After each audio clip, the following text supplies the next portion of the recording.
नमस्कार दोस्तों, आज एक और पारिवारिक कहानी में मैं आपका स्वागत करती हूँ। आज की कहानी है माँ, तुम्हारे जले हाथ और बदसूरत चेहरा देखकर मुझे तुम्हें माँ कहने में शर्म आती है। माँ आंगन में बैठी हुई हाथों से माला जप रही थी और अपने बेटे की तरक्की के लिए प्रार्थना कर रही थी। तभी दरवाजे से माँ के बेटे पवन ने प्रवेश करा और प्रवेश करते ही अपनी धर्मपत्नी जी को आवाज़ लगाई, अजी सुनती हो भाग्यवान, तनिक इधर तो आओ, एक खुशखबरी है। श्रीमती जी दौड़ती हुई पतिदेव के पास आई और कहने लगी कि जी क्या खुशखबरी है। पतिदेव ने श्रीमती जी का हाथ पकड़ते हुए कहा कि आज मेरे बॉस मेरे घर आ रहे हैं रात के खाने पर, तो आज का खाना एकदम शानदार होना चाहिए, किसी बात की भी कोई कमी नहीं रहनी चाहिए। और भाग्यवान, अगर आज बॉस हमसे खुश हो गए तो हो सकता है कि बॉस मुझे अपनी कंपनी में कोई बड़ा पद दे दे और मेरी तरक्की हो जाए।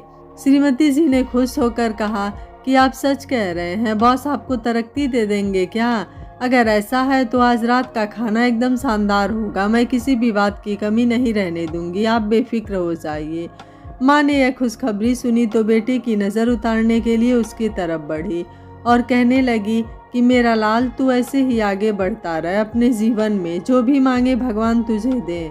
माँ ने कसकर बेटे को गले से लगा लिया, लेकिन बेटे ने माँ को थोड़ा आराम से ही सही लेकिन धक्का दे दिया और कहने लगा कि माँ, तेरे होते हुए तो मेरी तरक्की नहीं हो सकती। बेटे के यह अल्फाज सुनकर जैसे माँ के दिल पर किसी ने पत्थर रख दिया हो और आंखों से जैसे आंसुओं की बरसात होने लगी हो। माँ ने अपने बेटे से आखिरकार पूछ ही लिया कि बेटा, मैं तेरी तरक्की में आखिर कैसे बाधा बन सकती हूँ? मेरा भगवान जानता है कि मैंने तो हमेशा तेरे तरक्की के लिए ही प्रार्थना की है। श्रीमती जी ने मुंह बनाकर कहा कि बस बस रहने दो सासू माँ, आप कितना किसका भला चाहती हो सब जानते हैं। अगर आपको अपने बेटे की तरक्की की इतनी चिंता है तो अपनी सारी ज़मीन अपने बेटे के नाम क्यों नहीं कर देती? माँ ने कहा, बहू, जो मेरा है तुम्हारा और मेरे बेटे का ही तो है, मेरे जाने के बाद तो सब तुम्हारा ही हो जाएगा। बेटा, आज मुझे यह बात बता दे कि मैं तेरी तरक्की में आखिर कैसे रुकावट बन गई। बेटे ने ऊंचे स्वर में कहा कि माँ, तुम जानना चाहती हो कि मेरी तरक्की में आखिर तुम कैसे रुकावट हो, तो सुनो। माँ, मेरे बॉस अमेरिका के रहने वाले हैं, किसी सुपरस्टार से कम नहीं है, चेहरे से मानो इतने सुंदर हैं जैसे इस दुनिया के हैं ही नहीं। और तुम मुझे और अपनी बहू को ही देख लो, हम दोनों रंग रूप में कितने अच्छे हैं। और तुमने खुद को देखा है, बुढ़ापे में तुम्हारा चेहरा कितना बदसूरत हो गया है, ना तुम्हें सही से कपड़े पहनने आते हैं। अरे तुम तो अब ठीक तरह से हाथ भी नहीं जोड़ पाती हैं, तुम्हारे बाल एकदम सफ़ेद हो गए हैं, हाथ भी कांपने लगे हैं, ऊपर से तुम ऐसी साड़ी पहनती हो जैसे किसी भिखारी की हो। अगर तुमसे कहा जाए ढंग के कपड़े पहनने के लिए तो तुम वो भी नहीं पहनने वाली। कितनी बार मैंने कहा कि माँ, यह पुरानी साड़ी पहनना बंद कर दो, अब नई साड़ी ले आओ, लेकिन तुम्हें तो पिताजी की दी हुई साड़ी ही पहननी है, जो अब इस दुनिया में भी नहीं है। पिताजी अब इस दुनिया में नहीं है, लेकिन उनकी दी हुई हर चीज़ आपको अभी भी पसंद है, और मैं जो कहता हूँ वह तो आप सुनती ही नहीं हैं। फिर बेटे ने कुछ ऐसा कहा कि जिसे सुनने के पहले मर जाना पसंद करती माँ। बेटे ने कहा कि माँ, ऊपर से तुम्हारा यह जला हुआ हाथ जिसे देखकर जी खराब हो जाता है। अगर मेरे बास तुम्हारा यह जला हुआ हाथ देखेंगे तो यहाँ रुकना भी पसंद नहीं करेंगे, तरक्की तो दूर की बात है। इतना सुनते ही माँ की आंखों से आंसू की धारा और तेज हो गई और सोचने लगी कि यह हाथ बेटा जला भी तो तेरी ही वजह से था, और यादों में खो गई कि माँ का बेटा 4 साल का था, गेंद से खेल रहा था और खेलते खेलते गेंद चूल्हे में जा गिरी। बेटे को इतनी समझ नहीं थी कि जलते चूल्हे में हाथ नहीं दिया जाता, अपना हाथ चूल्हे में देने वाला होता है कि तभी माँ आ जाती है और उसे बचा लेती है, लेकिन बेटे को बचाने के चक्कर में उसका खुद का हाथ जल जाता है। वैसे तो इस बात को बीते हुए कई साल हो गए, लेकिन माँ के हाथ से वह जला हुआ निशान अभी तक नहीं गया। माँ ने कहा कि बेटा, अगर मैं तेरी तरक्की में बाधा हूँ तो तू चिंता मत कर, जब तक तेरे बॉस यहाँ रहेंगे मैं उनके सामने नहीं आऊँगी, कमरे में ही बंद रहूँगी, पर मेरी वजह से तेरी तरक्की में कोई बाधा नहीं आएगी। श्रीमती जी ने मुँह बनाकर कहा कि आपकी बहुत मेहरबानी होगी सासू माँ, जो आप कमरे में ही बंद रहो। माँ को बहू की बातों से कोई फर्क नहीं पड़ रहा था, पर फर्क पड़ रहा था तो बस अपने बेटे से कि वह चुपचाप खड़ा है। माँ अपने कमरे में चली जाती है और बेटा और बहू शाम की तैयारी में लग जाते हैं। माँ अपने कमरे में चुपचाप बैठी होती है और सोच रही है कि आज मेरे बेटे ने मुझे अकेले कमरे में छोड़ दिया और मैंने उसे कभी भी अकेला नहीं छोड़ा। बचपन की ही तो बात है। एक दिन जब मैं मंदिर गई थी तब पता नहीं कैसे मंदिर के पास एक घर में बेटा बंद हो गया। गलती से किसी ने घर का ताला लगा दिया था। बेटा अकेला घर में बंद था। घर में रोशनी भी नहीं थी। वो डर रहा था। तब मैंने घर के बाहर से ही उसे लोरी सुनाकर उसका डर दूर करने की कोशिश की। लेकिन आज मेरा बेटा मेरे पास होने के बावजूद भी मुझे कमरे में अकेले बंद कर दिया ताकि उसे मेरे वजह से अपने बॉस के सामने शर्मिंदा ना होना पड़े। माँ अकेले कमरे में आंसू बहा रही थी और बेटा बहू बॉस के आने के लिए तैयारियां कर रहे थे। घर में कुछ पुराना फर्नीचर पड़ा था। बेटे ने उसे भी अलग कमरे में ले जाकर रख दिया और उसकी जगह नया सोफा लाकर रख दिया। घर में नए नए पर्दे लगाएं ताकि बॉस को घर पसंद आ जाए। स्टील की कटोरी की जगह कांच की कटोरी लाई गई। स्टील के गिलास की जगह कांच का गिलास आया। घर में जगह जगह फूलों का गुलदस्ता रखा गया ताकि घर फूलों से महक उठे। वैसे तो घर में पंखा भी था लेकिन बॉस को पंखा कहाँ पसंद आता। यही सोचकर घर में एसी लाई गई। बेटा बॉस के आने की खुशी में इतना खर्चा कर चुका था, शायद इतनी तो उसकी हैसियत भी नहीं थी। इतनी तैयारियां करने के बाद घर चमकने लगा और शाम भी हो गई। बॉस ने आकर दरवाजे की घंटी बजाई। बेटा और बहू ने झुक झुक कर उन्हें प्रणाम किया। बॉस अंदर आ गए। घर के चारों तरफ देखा तो बॉस को घर काफ़ी पसंद आया। बॉस की श्रीमती जी को तो प्लेटों का डिज़ाइन पसंद आया जो काफ़ी अच्छी लग रही थी। घर में लगा पर्दा जिस पर रंग बिरंगी पत्तियां बनी हुई थी। बॉस की श्रीमती जी तो उस पर फिदा हो गई और पूछने लगी कि आखिर यह पर्दा कहाँ से खरीदा है। उन्हें भी बिल्कुल ऐसा ही पर्दा अपने घर के लिए चाहिए और बिल्कुल यही डिज़ाइन होना चाहिए। वैसे यह पर्दा बनाया किसने है? बेटे ने कहा कि इस पर्दे पर डिज़ाइन मेरी माँ ने बनाया है। बॉस ने मुस्कुरा कर कहा कि सच में बहुत खूबसूरत डिज़ाइन बनाया है तुम्हारी माँ ने। वैसे तुम्हारी माँ है कहाँ? पर बेटा तो अपनी माँ को बॉस से मिलाना नहीं चाहता था क्योंकि अपनी माँ की बदसूरती पर उसे शर्मिंदगी महसूस हो रही थी और उसकी तरक्की का भी सवाल था। शायद अपनी माँ को मिलाने के बाद उसकी तरक्की नहीं हो पाती। इस डर के कारण उसने अपने बॉस से झूठ बोल दिया। सर, मेरी माँ को तो मरे हुए 1 साल हो गए हैं। बॉस और उनकी श्रीमती जी ने बड़े दुख के साथ कहा कि सॉरी, हमें यह सवाल नहीं करना चाहिए था। हमें बहुत दुख हुआ कि तुम्हारी माँ अब इस दुनिया में नहीं रही। श्रीमती जी ने कहा, भगवान उनकी आत्मा को शांति दें। बेटे ने अपनी जीती हुई माँ को मरा हुआ बताकर वाकई में अपनी माँ को मार डाला था। माँ ने जैसे ही अपने कमरे से यह शब्द सुने उसके दिल पर जैसे किसी ने छुरी चला दी हो। माँ और भी ज़्यादा फूट फूट कर रोने लगी और सोचने लगी कि भगवान ने उसे यह दिन क्यों दिखाया कि उसके बेटे ने उसके जिंदा होते हुए भी उसे मरा हुआ बता दिया। यह शब्द सुनने से पहले आखिर वह मर क्यों नहीं गई? एक बार की बात है, पड़ोस में माँ की किसी से लड़ाई हो गई थी तो पड़ोस वाले ने माँ के बेटे को कह दिया कि मैं तो कहूँ कि तेरा बेटा मर जाए। माँ यह शब्द सहन नहीं कर सकी और उसने पड़ोस वाले को खूब सुनाया। अभी कुछ दिन पहले की ही तो बात है। माँ मंदिर गई थी तो पंडित जी ने माँ से पूछा कि माता जी, आप रोज़ मंदिर आती हैं और मन्नत का धागा बांधती हैं, आखिर इतनी मन्नत किसके लिए मांगती हैं आप माता जी? तो माँ ने मुस्कुरा कर कहा कि मैं यह मन्नत अपने बेटे के लिए मांगती हूँ कि मेरे बेटे के सारे दर्द तकलीफ़ मुझे मिल जाए और मेरे हिस्से की सारी खुशियाँ मेरे बेटे को मिल जाए, यहाँ तक कि मेरी उम्र भी मेरे बेटे को लग जाए। लेकिन आज आखिर उसी बेटे ने माँ को अपनी तरक्की के लिए मरा हुआ बता दिया। माँ की आंखों से इतने आंसू बह रहे थे मानो बरसात भी फीकी पड़ जाएगी। शायद इतना समंदर में पानी भी नहीं था जितने आंसू माँ की आंखों में थे। बेटा बहू बास और उनकी श्रीमती के साथ खाना खाने के लिए बैठ जाते हैं।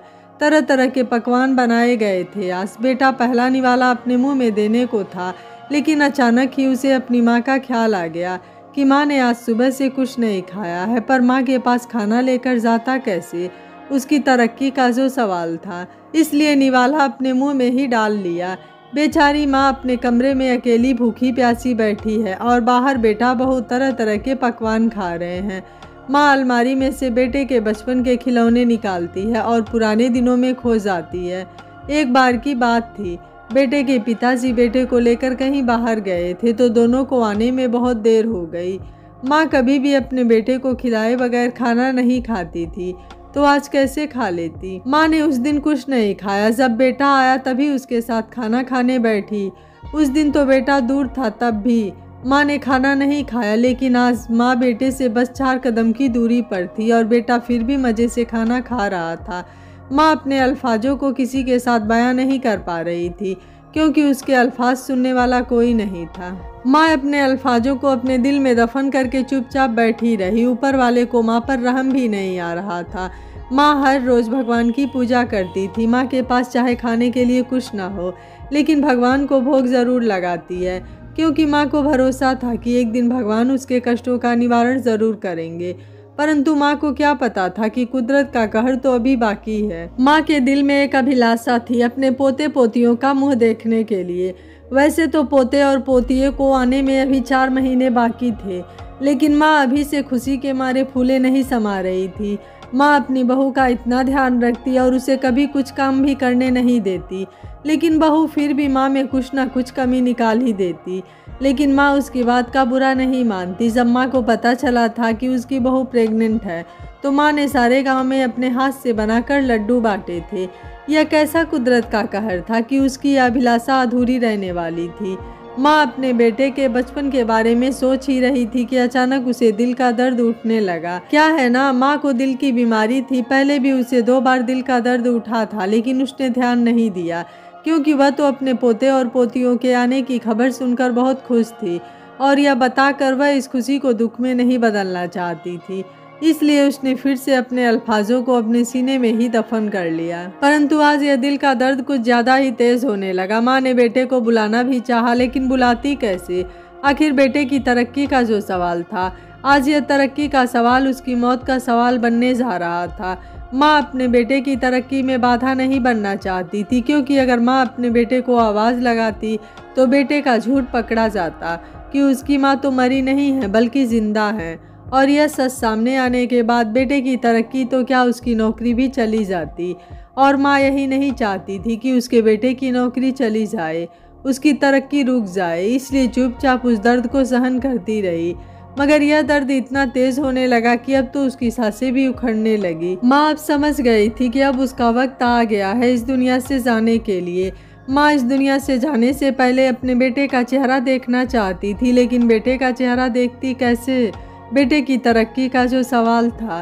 फिर से माँ ने अपने अल्फाजों को अपने सीने में दफन कर लिया और इस तरह दफन किया कि फिर शायद कभी बोल ना पाए। बेटे की तरक्की के खातिर माँ अकेले बंद कमरे में अपनी सांसें रोक ली और चली गई इस दुनिया से उस दुनिया में। मगर मरते मरते माँ के दिल से अपने बेटे के लिए बस दुआ ही निकली कि मेरा बेटा अपनी ज़िंदगी में जो भी मांगे उसे मिल जाए। मेरे बेटे की ज़िंदगी हमेशा खुशियों से भरी हुई हो। हे भगवान, अगर मैंने कभी कुछ अच्छे कर्म किए हो तो उसका फल मेरे बेटे को देना। भगवान, हमेशा मेरे बेटे के सिर पर अपना हाथ रखना। इतने कहते ही उसकी सांसें रुक गई और चली गई उस ईश्वर के पास। ईश्वर शायद उसे कष्ट से मुक्त करना चाहता था जो उसे उसका बेटा दे रहा था। शायद इसलिए ईश्वर ने उसकी सांसें छीन ली। क्या पता इस दुनिया में जाकर उसे वह खुशी मिल पाए जो उसे इस दुनिया में नहीं मिल पाई। इधर माँ की सांसें रुकी और उधर बेटे को बॉस ने तरक्की दे दी और बड़ा खुश होकर अपनी श्रीमती जी के साथ बॉस चल दिए अपने घर को। बॉस चले गए और बेटा बहू अब घर में अकेले रह गए। तभी अचानक बेटे का मन घबराने लगा, जैसे कुछ बुरा हो गया हो, और माँ की याद आने लगी। बेटे ने अपनी श्रीमती जी से कहा कि जाकर माँ के खाने की थाली लेकर आ जाओ। माँ ने आज सुबह से कुछ नहीं खाया है। श्रीमती जी खाने की थाली लेकर आती हैं और पतिदेव को देकर पूछती हैं कि क्या हुआ जी, आप इतने उदास क्यों हो? अब तो आपको तरक्की मिल गई है, फिर आपके चेहरे पर वो खुशी क्यों नहीं दिखाई दे रही है जी? बेटे का दिल और ज़्यादा बेचैन होने लगा और हाथ कांपने लगे। हाथों से खाने की थाली गिरने ही वाली थी कि बहू ने संभाल लिया और कहने लगी कि क्या हुआ जी, कुछ तो बताओ, आप इतने घबरा क्यों रहे हो? मगर बेटे ने कोई जवाब नहीं दिया और माँ के कमरे की तरफ चल दिया। जैसे जैसे कदम माँ के कमरे की तरफ बढ़ रहे थे, मन और ज़्यादा बेचैन होता जा रहा था। वैसे तो बेटा अपनी माँ से मिलने के लिए कभी भी इतना बेचैन नहीं हुआ, लेकिन आज उसके दिल को ऐसा महसूस हो रहा था जैसे उसकी माँ उससे दूर चली गई हो। बेटा अपने दिल को बहुत समझा रहा था कि माँ बस कुछ कदम की दूरी पर ही तो है, फिर भी इतना बेचैन क्यों हो रहा है। मगर बेटे को क्या पता था कि माँ अब कुछ कदम की दूरी पर नहीं बल्कि बहुत दूर चली गई हैं। इतनी दूर कि शायद कभी वापस लौटकर नहीं आएंगी। बेटे ने जैसे ही माँ के कमरे का दरवाज़ा खोला तो देखकर गिर पड़ा। माँ अपने कमरे में मरी हुई पड़ी है। पीछे से बहू भी आ जाती है और वह भी गिर पड़ती है। बेटा जोर जोर से रोने लगता है और अपनी माँ से कहने लगता है कि माँ तुम वापस आ जाओ। बेटा अपनी मरी हुई माँ से कहता है कि माँ मुझे माफ़ कर दो, मैंने तो बस कुछ देर के लिए ही तुम्हें कमरे में बंद करा था, लेकिन तुम तो सदा के लिए ही मुझसे दूर चली गई। तभी बेटे की नज़र वहाँ पर रखे कागज़ों पर पड़ती है जो ज़मीन के कागज़ थे, जिसमें लिखा था कि मेरे मरने के बाद मेरा घर और ज़मीन सब मेरे बेटे और बहू के हैं। यह देखकर बेटा और बहू दोनों जोर जोर से रोने लगते हैं। आज बहू को भी पछतावा हो रहा था और वह कह रही थी कि माँ जी मुझे माफ़ कर दो, मैंने आपको कितना गलत समझा, लेकिन आपने मुझे कभी कुछ नहीं कहा, अपनी बेटी जैसी ही माना। बेटा माँ के दिल पर अपना सर रख कर बार बार उनसे उठने के लिए कह रहा था, मगर अफसोस अब माँ कभी नहीं उठने वाली थी। बेटा और बहू का रोना चल ही रहा था कि इतने में बॉस और उनकी श्रीमती जी फिर से घर में प्रवेश करते हैं।